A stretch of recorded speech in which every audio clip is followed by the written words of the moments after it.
Hello, I'm Gia Murphy, and I will be conducting an interview on personal learning networks today. So my first question is, what is your name and what content and grade levels have you taught?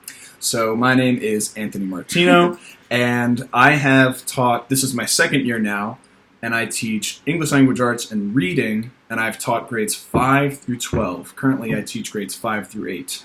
Okay, how many years have you taught? What you previously answered? There we go. 2 getting paid for, 1 volunteer. Alrighty.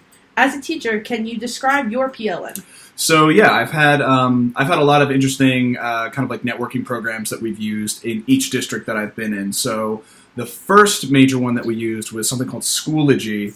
Schoology was an interface that we could use to like grade and have the students submit their work, but more than that, you were able to create groups with certain focuses. For example, at my school, we were trying to really take a new angle on writing instruction, particularly with helping the social studies teachers teach writing better, because we noticed in their PARCC exams they're having a really hard time writing.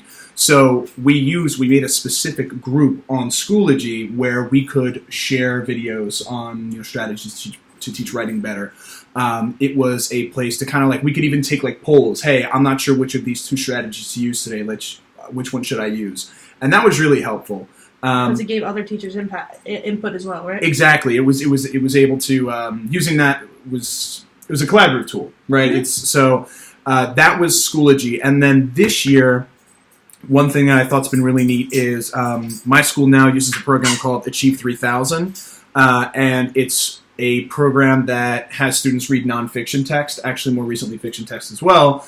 And they respond to it. They have articles and activities. But what makes it PLN is that there are other teachers that you can interact with. And it's kind of similar to what we did with Schoology. How do I teach nonfiction text better? Which article targets making inferences skills? And what has worked for other teachers as well? Exactly. So it's a way that teachers can also kind of share that information too, which is great.